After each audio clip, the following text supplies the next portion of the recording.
Pues bueno, seguramente Marta te habrá comentado de algunos de los avances de lo que hemos ido haciendo. Ya hemos entrevistado a un número de profesores, hemos estado buscando un poco el panorama de cómo es la percepción de la divulgación entre la gente de la facultad.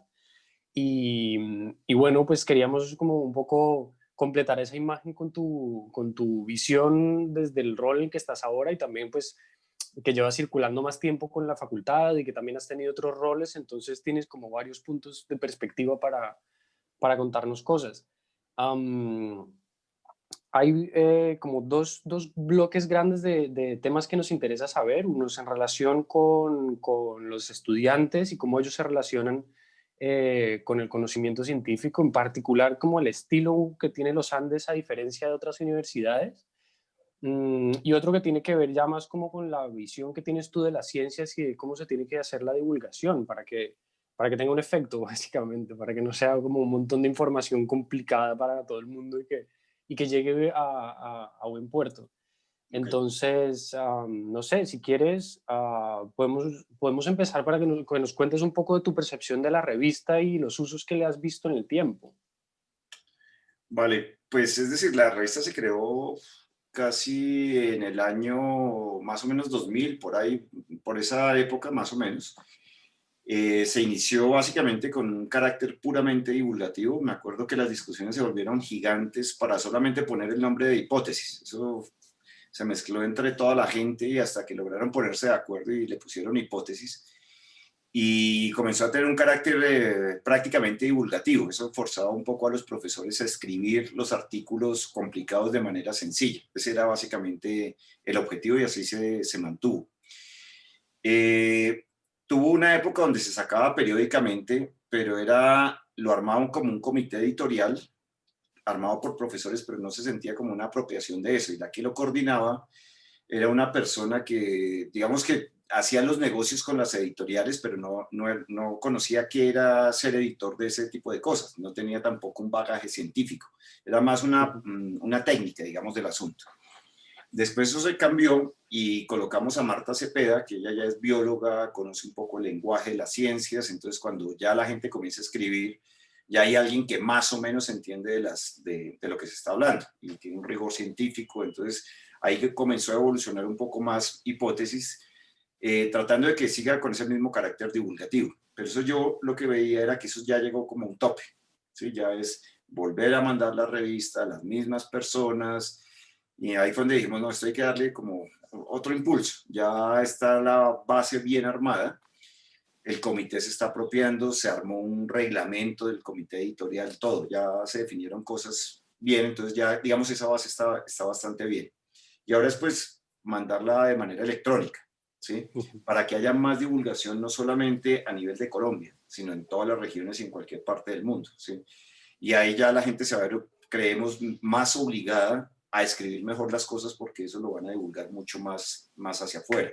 Y eso es importante porque es la investigación que se hace en la universidad, en la Facultad de Ciencias, y se tiene que hacer de manera más o menos divulgativa. ¿Mm? Eh, yo creo que ha cumplido su objetivo. Cuando hablo con gente siempre me dicen, oye, y ya llegó la revista, no me ha llegado la revista, ha tenido buena circulación en los colegios, que es lo que a mí más me interesa, es tratar de llevar la ciencia a los colegios. A mí me parece que ese es un rol que se debería comenzar a hacer ya fuertemente. Ya teníamos a una profesora que estaba trabajando con profesores de colegio para enseñar ciencias a nivel de colegio, pero también este tipo de cosas ayuda a que la gente se motive más. Y uno de los objetivos que yo quería con esta cosa era tratar de, uno, desmitificar la ciencia, es decir, esto no es para genios, esto es para todo el mundo y ahí es donde uno tiene que expresarse de manera clara y sencilla, ¿sí? Y la segunda es ver hasta qué punto uno puede romper ese gap que hay de género en ciertas áreas de la ciencia.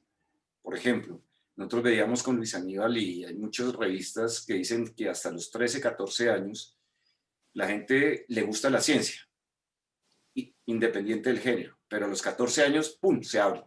Pasa algo muy Ujú. raro, no sabemos qué es a nivel mundial. Entonces, los hombres se van por las matemáticas y las físicas, las mujeres biología y química, y geociencias es una mezcla de todo.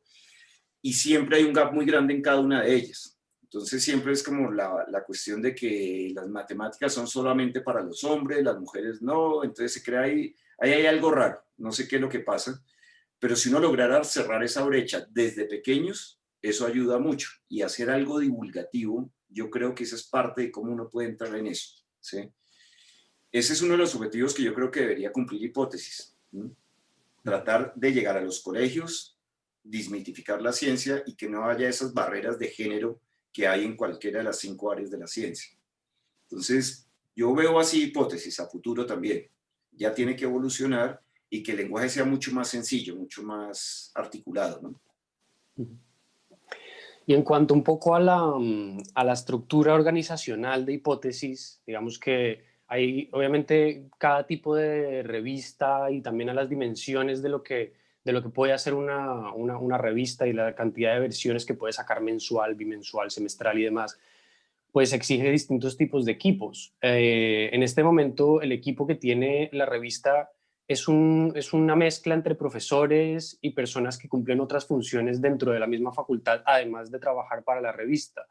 No sé si en algún momento has considerado que también se reestructure esto para darle una forma un poco más independiente y que además pueda recoger roles de personas que tiene, digamos, un equipo editorial más grande, no sé, una persona que trabaje en diseño, una persona que se encargue de la parte más de gestión y proveedores, y que el comité editorial además tenga una función, digamos, que el hecho de trabajar como parte del comité editorial también le genere un beneficio, no solo como un voluntariado en el hecho de estar en el comité, sino como que tú ganes algo por el hecho de estar ahí. No necesariamente dinero, no tiene que ser eso, pero sí como un incentivo, no sé. Pero me refiero a esta cosa como la estructura de lo que hace la organización de Hipótesis. Pues hasta ahora no lo he pensado, la verdad no lo he pensado. Creo que esa estructura ha venido funcionando bien. No es una revista así como una revista científica que corresponde a un comité editorial más grande. Hasta ahora yo no he sentido como que haya necesidad o escasez de cosas, ¿sí? Está la coordinadora de comunicaciones, y la coordinadora de comunicación nosotros hemos venido estructurando a todo el grupo que trabaja ahí al lado para que trabaje también alrededor de Hipótesis. Antes cada uno trabajaba como en ciertas cositas de su departamento. Entonces hemos distribuido las cargas y ya hay mucha gente que está preparada. Tenemos un diseñador, hay gente que se prepara muchas cosas electrónicas, sabe manejar muy bien paquetes. Entonces esa es como la parte de apoyo. Yo creo que no se me ha ocurrido cómo cambiar el comité editorial. Creo que esa ha sido una tradición que siempre ha estado. Quitarlo, yo creo que generaría mucho problema ahí en la facultad, porque van a decir, bueno, y entonces esto, nosotros quiénes somos, y bueno, se crean todo el problema de egos que hay en las ciencias. Entonces, eso yo no lo veo en este momento como muy, muy, muy fácil de cambiar, a menos que hubiera una propuesta totalmente novedosa que en este momento yo no la he pensado ni la he considerado. Y por otro lado, el beneficio que obtienen los profesores no es económico. Ellos sí obtienen un beneficio dentro de su carrera profesoral. Siempre ellos anotan ahí que han trabajado en Hipótesis, han dedicado tiempo y no sé qué más cosas, y eso les sirve como puntos para ir escalando en la carrera profesoral aquí en la universidad. Entonces tienen ese beneficio. Un beneficio económico no se puede porque nosotros tenemos contrato de exclusividad, entonces no podemos recibir dinero de otro lado mientras estemos vinculados tiempo completo a la universidad. De resto, no veo que la gente lo hace, yo creo que lo hace por voluntariado y porque le gusta, ¿sí? Y eso les sirve de esa manera, ese es como el beneficio que ellos obtienen, ¿sí? Y aprenden también ellos cómo a editar, cómo corregirle al colega, todo este tipo de cosas, ¿no? En general, la gente que está en ese comité editorial, pues son profesores que siempre publican. Entonces, pensar como una especie de capacitación y cosas de esas, pues yo no creo tampoco. Es más, ellos se encargan de mirar como la parte científica, pero hasta ahora no se me ha ocurrido más que cambiar. Digamos, ese cambio que yo hice de cambiar a la que era la antigua editora, digámoslo así, entre comillas, por alguien que es de ciencias, eso fue para problemas totales. Conmigo se me vinieron muchos profesores que es que yo la quería echar, que no sé qué más. Pues sí, pero es que no está dando la talla para esto. Entonces, que haya alguien que conozca de ciencia es bueno. Ella es bióloga, no, obviamente no conoce matemáticas, física, química, pero el lenguaje uno más o menos lo entiende, ¿sí? A ese nivel. Sí, igual más que el cambiar la estructura del comité editorial, no es tanto eso, sino más como poder darles a esas personas un apoyo en elementos que no son, digamos, de las herramientas científicas. Es decir, Marta ha logrado como articular muchas dinámicas dentro del comité editorial y también hay una circulación muy interesante de perspectivas en la gente que forma parte del comité. Pero digamos, ahorita un poco el ejercicio que estamos haciendo con todo esto es también entender eh, la perspectiva que se tiene desde el lector, ¿no? O sea, cómo los estudiantes, tanto gente que es de la universidad de ciencias, gente que no es de ciencias, sino que está en otras carreras, pero le interesa las ciencias o le podrían interesar, todos ellos tienen canales por los que se comunican muy concretos, tienen unos lenguajes que les van mejor para entender cierto tipo de temas de ciencias o les hacen más fácil el generar esa curiosidad por descubrir cosas nuevas en ciencias. Y esos perfiles están más que nada en, digamos, para cosas concretas, en personas, por ejemplo, de periodismo, que saben muy bien cómo, digamos, una persona de ciencias dice, yo tengo esta idea y lo tengo estructurado y redactado en esta función, y alguien de periodismo puede muy fácil decirte como, esto para relatarlo en tal momento de la semana o en tal coyuntura de país que está pasando, es mejor contarlo de esta u otra manera. Y Okay. por otro lado está el componente de diseño, de hay toda una, o sea, que el canal por el que estamos intentando abrir la revista, pues es el canal digital, y acá estamos compitiendo con muchos inputs de muchos medios y de muchas cosas que están pasando a la vez. Entonces, el estructurar muy bien cómo se construye esa imagen y saber aprovechar la estética de la ciencia y todo lo que implica, las imágenes que produce la ciencia, que son supremamente interesantes, es poder hacer una curaduría interesante de eso y que el público lo pueda recibir.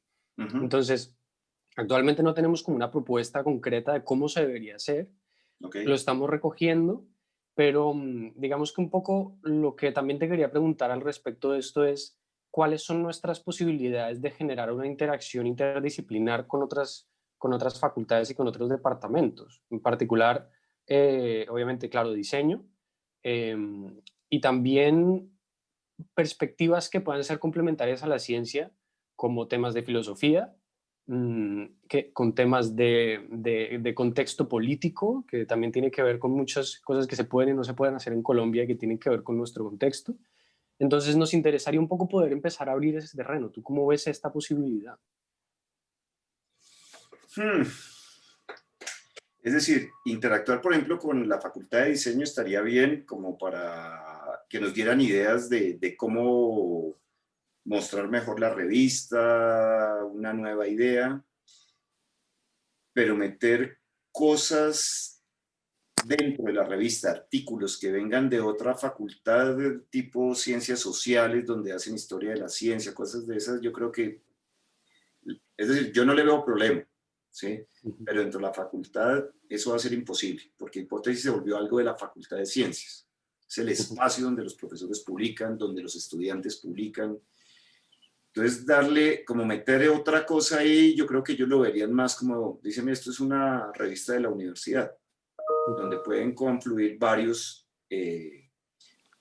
temas, ¿sí? Sí se ha dado la situación en la cual un profesor colabora con otro profesor en un tema de investigación puntual y ahí lo llevan, ¿sí? O sea, siguen la misma tónica. Pero meter otro tema distinto a lo que es ciencia, yo creo que la gente no lo aguantaría. Es decir, tendría que ser algo, yo sé, me acuerdo muchísimo que hubo un problema alguna vez con alguien de historia que habló de filosofía de la ciencia. Es un tema más o menos cercano. Lo colocó ahí, eso fue una discusión hartísima para ver si se le publicaba ahí o no, porque ellos tienen, lo que dicen es, ellos tienen allá su revista, publiquen allá. Aquí el objetivo es realmente otro. Entonces, yo le vería ese, pues habría que intentarlo, pero la experiencia que yo he tenido durante este tiempo de lo que he oído y demás, eso ha sido a muerte, es decir, eso es algo que protege mucho la Facultad de Ciencias, los profesores, pues.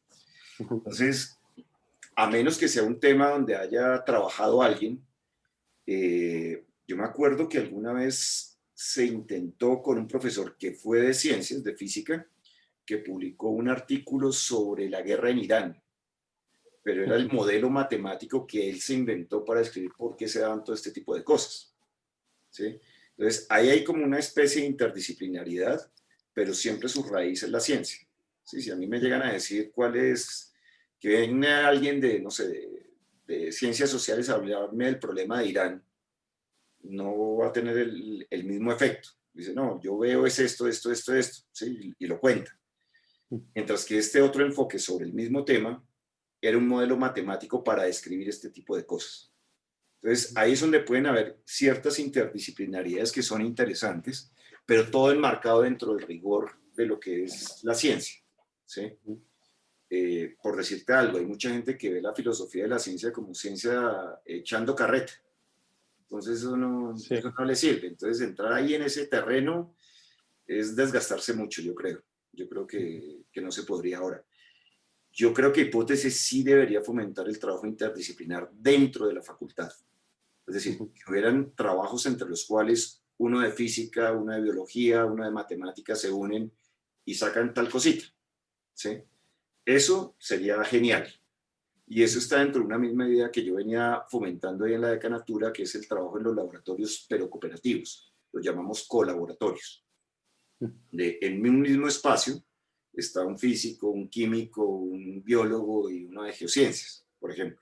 Entonces ahí generan nuevas ideas para hacer investigación. Si esa misma idea uno la pudiera llevar a hipótesis, pues sería ideal, ¿no? ¿En dónde figuraría más eso? También en el trabajo interdisciplinario entre estudiantes, estudiantes de maestría y de doctorado, porque eso ya muestra otro tipo de visión, ¿sí? Y que algunos estudiantes de pregrado lo pudieran hacer, y hablo de algunos porque van a ser muy poca la clientela que hay para eso. Es decir, cada uno está enfocado como en su línea, no miran nada más. De pronto los que hacen doble programa entre biología y química o entre física y matemáticas pueden dar algo, pero me parece que si uno quiere mirar ese carácter interdisciplinar, tiene que mirar cuál es el público que podría aportarlo. Y si de alguna forma se fomentara dentro de hipótesis eso, pues sería interesante. Digamos que el premio hipótesis a los 2 años. Eso se da para trabajos que sean interdisciplinarios, que haya trabajado con estudiantes. Yo lo vería por ese lado, ¿no? Y se podría hacer un concurso y eso estimularía más a la gente, ¿no? Y con respecto, digamos, con el caso de la relación con ingeniería, digamos que hay algunos puntos en común que son mucho más evidentes que con otras facultades. Ahí se han dado cosas en que profesores trabajan con ingeniería y sacan un artículo y eso lo llevan a hipótesis y ahí no hay problema. Eso sí se ha dado y no ha habido lío, pero que venga alguien de ingeniería a decirnos a nosotros que quiere publicar ahí, eso lo sacan a patadas de una vez. Claro. Y si Claro, no digamos, fuera publicar, perdóname, si no fuera como que publiquen el contenido, que le den una mirada desde estas otras áreas del conocimiento al artículo científico, sino que fueran previo a la publicación. Entonces está el comité editorial, formado por los miembros, por un miembro un profesor de cada departamento y la labor que está haciendo Marta, digamos, como directora de la publicación. Pero hay un puente, digamos, en diseño o en periodismo en cómo estamos o vamos a contar estos artículos. Pensando en que tal vez la manera en cómo contaremos o llegaremos o impactaremos a través del canal digital dista un poco de lo que es una publicación física. ¿Tú lo verías viable? Sí, yo creo que si se lograra un trabajo, como te decía antes, con diseño, con periodismo, para que le digan a uno, mire, esta noticia es mejor presentarla de esta forma. Si va enfocada a tal Exacto. cosa, venga, nosotros los acompañamos, ¿sí? Como para saberlo mostrar. No tanto yéndose hacia el lado del periodismo científico, sino cómo lo puedo Exacto. mostrar, ¿sí? Sí. Yo creo que sí, eso sería Eso sí viable. lo ves viable. Sí. Perfecto. Sí lo veo viable. y hay otro elemento que también es interesante como empezar a plantear, y es que como hay muchos contenidos que son complejos en sí mismos, y hemos visto que hay muchos escenarios donde el arte funciona como una forma de llevar la ciencia a una experiencia física, a un lugar, pues sabemos que Hipótesis ya esto lo ha hecho en las ferias de ciencia, que hay varios escenarios donde esto ha pasado, pero creemos que se puede llevar un poco a un siguiente nivel, involucrándolo también con la gente de la Facultad de Artes o con personas que sean como muy puntuales para cierto tipo de proyectos. Es decir, con Artes, como te digo, hemos venido trabajando en el área de investigación. Eso también ha sido un sacrilegio allá porque muchos ahí en ciencias piensan que los artistas son brutos, ¿sí? Que ellos no saben todas estas cosas, entonces se crea también ese problema. Yo he tratado de fomentar que ese acercamiento se dé mucho. En química ya ha habido gente de arte que ha entrado a los laboratorios, ¿sí? Para todas estas cosas de datación, de mirar pinturas de los distintos colores, entonces usan espectroscopía Raman, o sea, comienzan a interactuar con la gente a nivel de investigación. Sé que hubo unos acercamientos de eso, no sé si salió un paper sobre ese tipo de cosas, pero desde luego fíjate que arranca desde ahí, desde una cosa como investigación y tendrían que llevarlo al lenguaje de hipótesis. Y ahí habría una colaboración entre 2 o 3 profesores de distintas facultades, ¿sí? Hacer artes y ciencias, eso es, digamos, ahorita hicimos ¿cuándo fue? Como hace 2 semanas, con la decana de artes hicimos unos talleres, pues unas clases Las abiertas de clases arte y abiertas. ciencia.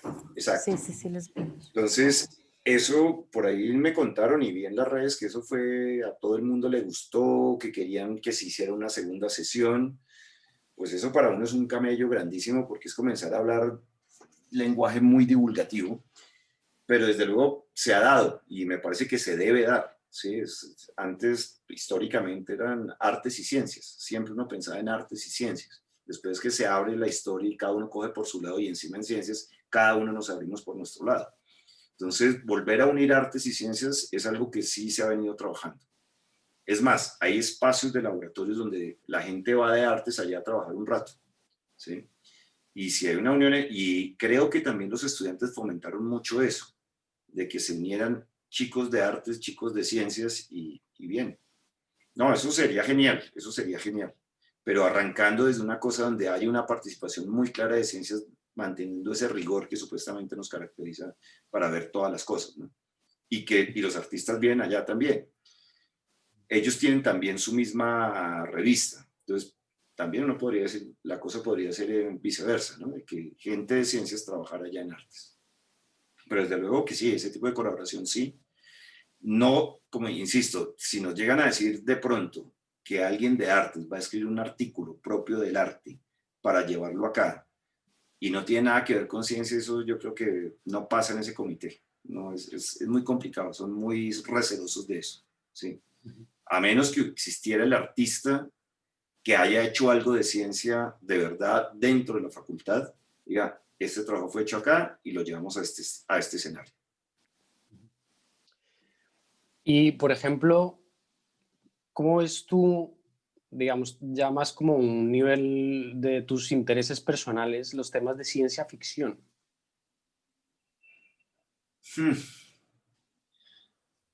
Miércoles, eso para mí es como carreta, es decir, es como que si uno no lo ve plasmado en algo real, no. Es decir, digamos que hay 2 cosas. Uno es hacer lo que algunos hacen que dicen que son académicos y en realidad son divulgadores, ¿sí? Una cosa es divulgar científicamente las cosas. Pero cuando uno lo divulga es porque ha trabajado en ciertas áreas que le permite llegar a eso. Un Asimov, cosas de ese estilo, donde de pronto sí hay gente que lanza ideas que pueden sonar a ciencia ficción, pero es gente que tiene mucho bagaje trabajando en ciencia. ¿Sí? Si uno habla de un Carl Sagan, pues sabe que ese tipo pasó y calculó, hizo cosas hasta que se dedicó a divulgar. Esos son los que único que yo vería que puedan hablar de ciencia ficción, ¿no? Que uno dice, a futuro puede pasar esto. Y dice, bueno, pero si lo dices por algo.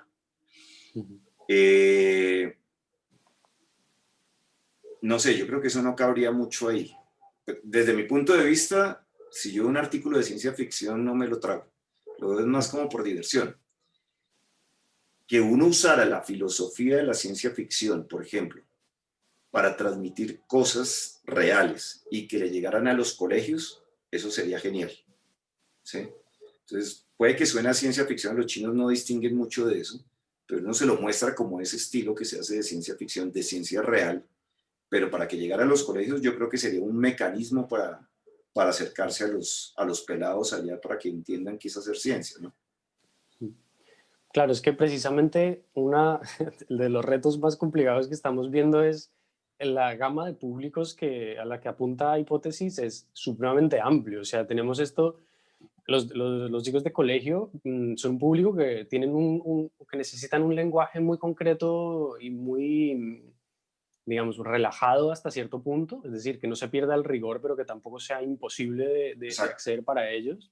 Pero también tenemos el público de los mismos profesores de ciencias de universidad que quieren que la cosa sea súper rigurosa y súper, ¿no? Como un pasito abajo de una indexada grande. Entonces, sí que en algún punto toca tomar una decisión de cuál va a ser ese tono que va a tener Hipótesis, o al menos o secciones o varias subrevistas o suplementos que cumplan esas funciones, pero todo en el mismo lugar no puede Eso, funcionar. pues, sí habíamos pensado un poco en dejar como ese estilo de que el profesor pueda divulgar las cosas adecuadamente, manteniendo su rigor, pero también unas subsecciones dentro de la revista que fueran motivantes. Problemas matemáticos, problemas de física, que son muy sencillos, que son curiosos. Por ejemplo, estábamos pensando alguna vez con el decano, el que salió de decano de ingeniería, este tema de cuando tú divides dos partes, tú propones algo y entonces llega alguien y dice, bueno, yo divido y usted escoge. ¿Sí? Ese es un problema que también tiene su incidencia en el derecho. ¿Sí? Yo propongo, pero yo escojo. O sea, yo soy el que tomo la decisión. Cuando es un problema de dos personas es muy fácil solucionarlo. Pero cuando el problema se va a más gente, o sea, yo propongo y yo me saco esto y comienzo a repartir, se vuelve un problema de matemáticas interesante, de física interesante también, y que se lleva al derecho. ¿Sí? Ese tipo de cositas son bonitas para los pelados. Motivan y dicen, mire, esto es la vida real. ¿Cómo lleva usted con un problema matemático, un problema físico, un problema biológico a la vida real? ¿Sí? Entonces, pueden haber sus subsecciones de esas y eso alguna vez lo intentamos hacer. Entonces, motiva a los pelados. No es una cosa súper rigurosa, pero los enseña a pensar de manera distinta. ¿Sí? Y ahí estaríamos hablando de dos lenguajes distintos dentro de la misma revista. También hay otro tema, en este momento no hemos lanzado todavía la encuesta a estudiantes, no sabemos todavía muchos detalles de cuáles son sus canales preferidos para recibir estos temas, pero suponemos igual que va a ser seguramente video. ¿Qué te fuiste? Aló.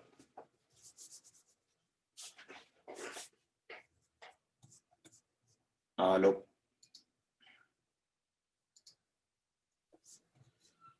Aló. Ya, ¿Ya? ahora sí. Ahora. ¿Cómo? Me quedé lo de video. Sí, entonces que seguramente Otra vez.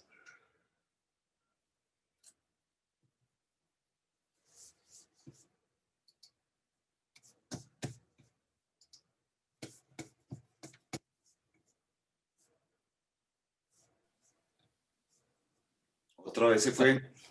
Ya, ahí estás. Ya. Ahora sí. Sí, vale.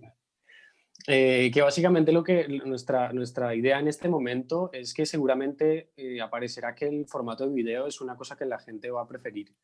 Esto lo sabremos más adelante, pero seguramente puede que tienda en esa dirección. Y bueno, pues esto es un reto bastante grande porque producir videos interesantes, bien hechos, no es solo como pedirle a alguien como, mira, habla de Tiene esto la y ya cámara está. y ya sí. Claro, esto toca gestionar un poco personas y recursos y un poco como darle un poco de forma para que sea interesante. Es decir, que referentes hay gente muy buena que sabe hacer esto, entonces no es tan difícil de definir cuál sería el formato, pero sí habría que pensar a futuro en que Hipótesis pudiera tener, o la facultad y Hipótesis fuera un poco el lugar donde eso pasara, pero que se pudiera contar a través de ese medio. ¿Cómo ves Sí. esto? No, yo creo que hay que hacerlo, es decir, eso hay que hacerlo y ahí me parece que entraría esa conexión de colaboración con otras facultades. Ahí, eso hay que hacerlo, sí, desde luego, ahorita video, streaming y todas esas cosas, yo creo que eso es fundamental, fundamental y me imagino que irá por ese lado. Y ahí yo creo que sí se pueden apalancar recursos para todo esto. Usando, se puede usar hasta los mismos recursos de la universidad, como para disminuir un poco los costos. Pero sí, desde luego ese sería el camino. Genial. Y lo otro también es el tema de para los estudiantes. Hemos visto que Hipótesis es un espacio muy interesante para ellos experimentar su habilidad de redacción y de producción de un documento que va para más gente. Pero en la forma, en el formato que tiene hoy en día Hipótesis, ellos obviamente pasan por estos puntos de revisión antes de ser publicados, pero que son más como digamos, un proceso normal donde ellos no tienen el feedback del público, casi, ¿no? Ah, ok. Sí, es como ellos escriben y luego un profesor o la gente del comité dice, mira, esto más bien por allá, y esto funciona, esto no, tal. Y lo publico. Claro, pero también es interesante ver cómo reacciona la gente a estos contenidos y que ellos también puedan decir o puedan considerar, vale, es que yo no solo le estoy escribiendo a mis colegas con los que estoy estudiando, sino que también le estoy escribiendo a gente que puede estar interesada en esto y tengo que contarle un poco las cosas más desglosadas hasta cierto punto. Entonces, nosotros ahorita que empieza el próximo año queremos proponer algunos experimentos en este sentido con algunas asignaturas. Um, pero esto, bueno, esto es un reto porque si vamos nosotros directamente hola, los que estamos aquí con Hipótesis, muchas veces no nos ponen atención porque pues no estamos dentro de la universidad y no viene un poco desde arriba. ¿Tú crees que podrían como decanatura ayudarnos a fomentar estos espacios?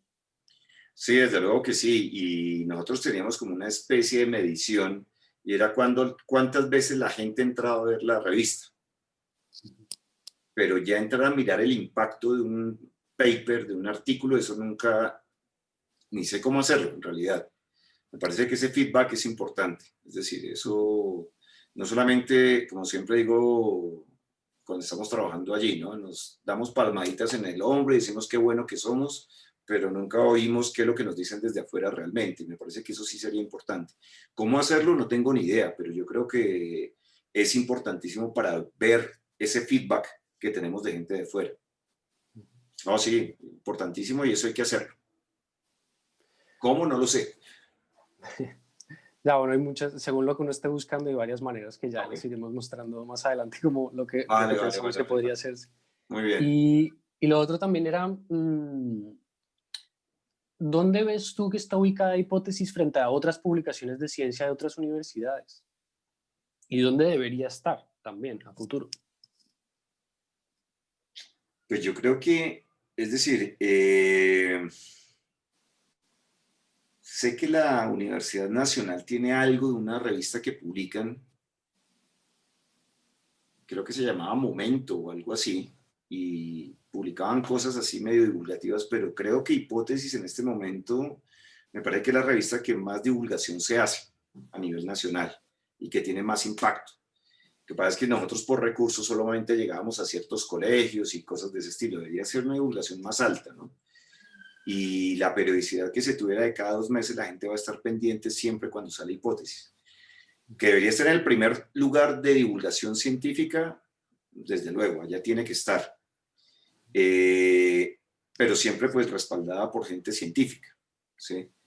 Que sepa también cómo llegarle a los demás, pero si lográramos posición, yo no la veo como una revista que haya que clasificar, o sea, que sea un Q1, un Q2, nada de eso. Yo creo que se perdería la esencia de Hipótesis. Es una revista que debe ser muy atractiva, ¿sí? Y debe estar en el primer lugar de divulgación de ciencia, ¿sí? Y ciencia que se hace en los Andes. Entonces, desde luego, tendría que estar ahí. Y creo que en este momento, por lo que yo he oído de colegas que cuando hablan conmigo, me dicen, oiga, ¿cuándo va a salir Hipótesis? Yo me acuerdo que ustedes publicaron un artículo hace tiempo en no sé qué cosas. Entonces uno dice, ah, bueno, eso se les ha quedado ahí en la cabeza de alguna forma. ¿Cómo hacerle que eso pegue más y se les quede en la cabeza? No lo sé, pero desde luego ese sería el otro punto, que hubiera más divulgación de eso. Mm, otra, tema que te quería mencionar es que hay muchos, uno de los temas que tenemos como de cómo formular una propuesta de cómo se debería proponer el tono que debe tener la revista, es un poco como que los perfiles tiene cada uno una forma de hacerse preguntas que es distinta.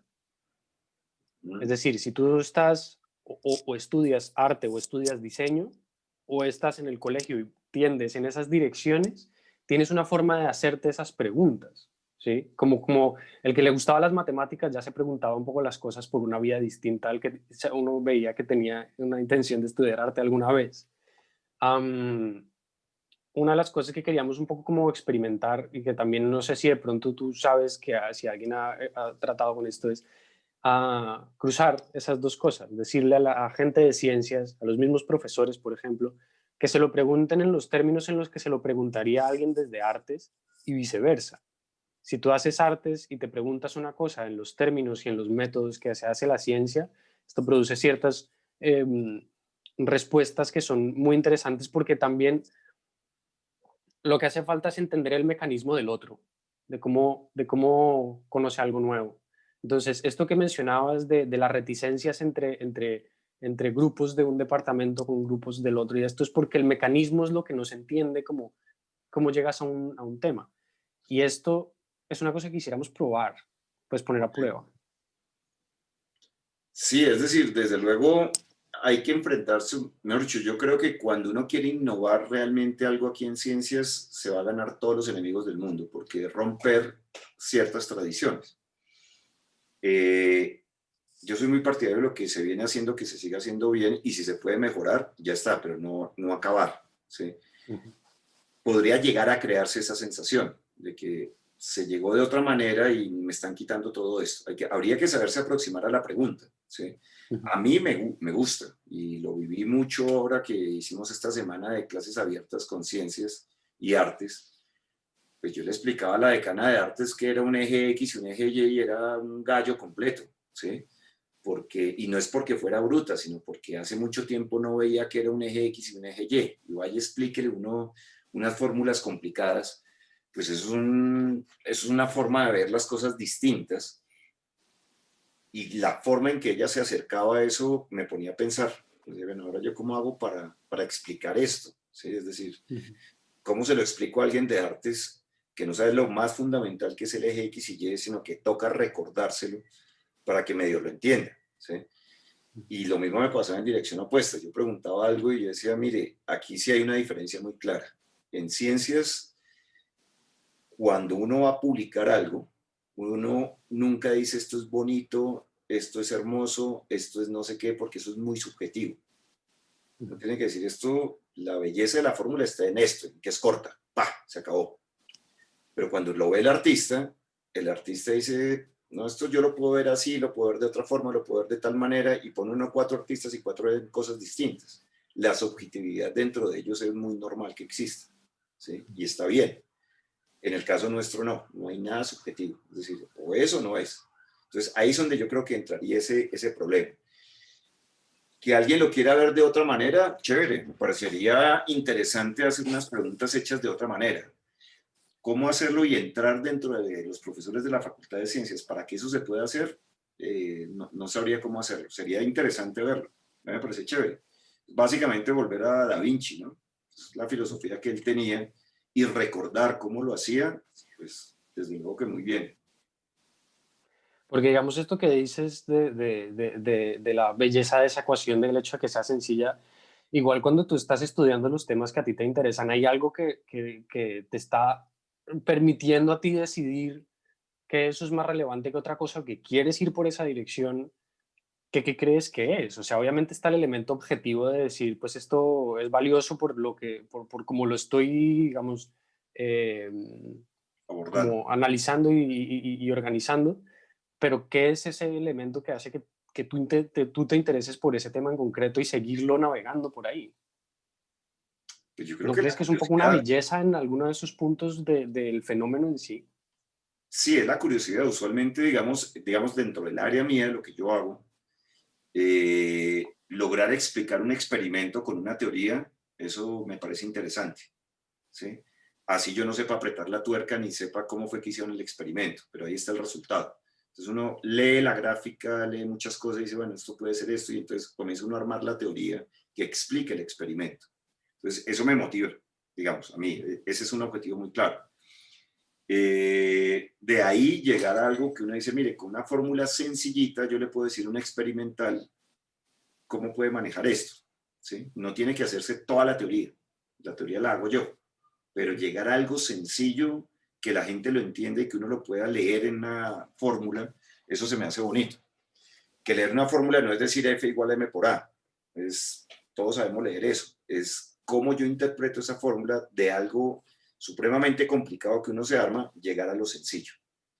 Y creo que para mí la motivación es, en la parte científica, es como mezclarme un poco teoría con experimento, pero por otro lado es llegar a lo sencillo. Es decir, cuando logro explicar algo complejo de manera sencilla, es porque lo estoy entendiendo. Y llegar a eso creo que es lo que a mí más me motiva. Puede ser en la área experimental, en otra cosa, que uno le camella y le camella tanto las vainas que se mete tanto en el rollo que no está viendo qué es lo sencillo. Y ya cuando uno ve lo sencillo es porque entendió lo complicado.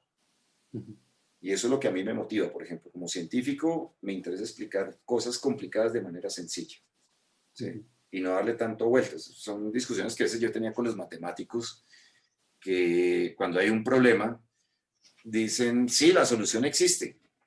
Yo le puedo demostrar que la solución existe. Digo, sí, pero dígame cuál es. Ah, no, yo no sé, pero existe. Pues a mí no me sirve para nada eso, ¿sí? Esas son discusiones que se dan y que uno lo que busca es buscar la solución al problema y explicarla, todo en detalle, ¿sí? Obviamente hay aproximaciones, hay cosas, pero que uno dice, mire, el experimental le sirve es esto, ¿sí? A mí como teórico me genera más y más preguntas que no van a estar dentro del objetivo que yo quería.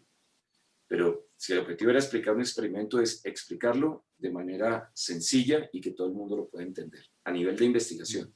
Ahora, ¿eso por qué es bueno? Porque te permite llevar cosas de esas al público. Si ya lo lograste explicar y lo entiendes bien, tienes distintas maneras de expresarlo. Ahí es cuando uno dice, por ejemplo, con Patricia, que es la decana de artes, pues me tocaba usar un lenguaje que yo nunca había usado, pero que era el de ella, para lograr explicarle que era un diagrama de Feynman. Esto es así, ¿sí? Y me obligó a usar ese lenguaje y eso fue chévere, ¿sí? Porque lo entendía desde mi punto de vista, pero explicarlo a alguien de afuera es complicado. Pero eso es un ejercicio que vale la pena hacer. ¿Cómo abordar, como tú decías, cómo abordar la pregunta? ¿Qué es lo que lo motiva a uno? Creo que los intereses de distintas disciplinas son diferentes, ¿sí? Y eso se dará con la práctica, yo creo. Pero sí, desde luego sí. Sí, porque digamos, si tú con las cosas que has investigado para tus propios proyectos, pudieras marcar un momento que dijeras, mira, esta conversación o este proceso que estaba haciendo acá me generó euforia y estaba absolutamente emocionado por el proceso que estaba haciendo. ¿Tendrías alguno que dijeras, mira, este día que estaba hablando de esto? Yo creo que todos los O un momentos. tema en concreto de estos. No, yo creo que hay muchos, en las investigaciones es un momento donde uno logra ver que explicó la teoría, con la teoría explicó el experimento, ya uno dice, ya la saqué del estadio, ya no hay más que hacer, ¿sí? El problema es explicarlo de manera sencilla, ¿sí? Cuando uno ya lo logró entender muy bien es cuando uno dice, ahora voy a hacer esta aproximación y puede que sea la más burda del mundo, pero después de que uno dice, hice tantas cosas que en realidad me metí en tanto detalle que eso lo pude haber quitado desde el principio y era esto, ¡ta! Y eso le tomó unos 7 meses, descubrir una cosa de ese estilo. Yo creo que, digamos, dentro de lo mío, lo que me causó más interés fue cuando me puse a estudiar biología y a aplicar cosas de la física para explicar fenómenos de la biología. Entonces, meterme en explicar por qué es el proceso de fotosíntesis y cómo el proceso de fotosíntesis se explica desde el punto de vista cuántico, pues eso es una alegría para uno porque le toca uno aprender otro lenguaje. El biólogo maneja otro lenguaje. Para uno súper complicado, ¿sí? Complicado porque uno no lo ha trabajado, pero fue bueno, ¿sí? Entonces, algo que marcó euforia fue eso, explicar un poco desde el punto de vista cuántico el fenómeno de la fotosíntesis. Y es un problema complejísimo, pero es chévere porque es un problema que todo lo vemos en la vida diaria. Desde chiquitos nos dicen la fotosíntesis es esto. Uno pues vive con eso y se lo cree, pero cuando uno va y mira en detalle, dice, ah, esto tiene otras cosas adicionales. Entonces es más chévere. Eso es un... Sí, el momento también de la tesis de doctorado, cuando se logró explicar el fenómeno que había ahí, la teoría era la que funcionaba y nos adelantamos a un montón de gente, pues eso causa mucha alegría, ¿no? Da mucha sensación y se cree uno Einstein y apenas está comenzando, ¿no? Eso es parte de la inmadurez que uno tiene como científico. Sí. Pues mira, es que eso es un poco una cosa que hay que transmitir también, es ese tipo de, que suena subjetivo, pero hay que transmitir esas sensaciones. Es decir, si tú logras que un estudiante de colegio entienda por qué te emocionaste en el momento que hiciste ese proceso, ahí es donde ellos dicen, ah, quiere decir que yo también me puedo emocionar con estas ideas, Ah, que me puedo emocionar con estos procesos. ahí, Entonces, sí, eso yo creo que hay que hacerlo, y hay que hacerlo con hipótesis a través de los videos, como tú lo mencionaste, pero hay que tener mucho cuidado porque precisamente hay muchos científicos que usan esto para mostrarse de que ellos son los genios. Y eso lo que hace es confundir. Y lo que hace es otra vez abrir ese gap. Yo les explico esto y se los voy a explicar de la manera más sencilla porque yo sé que ustedes no me van a entender.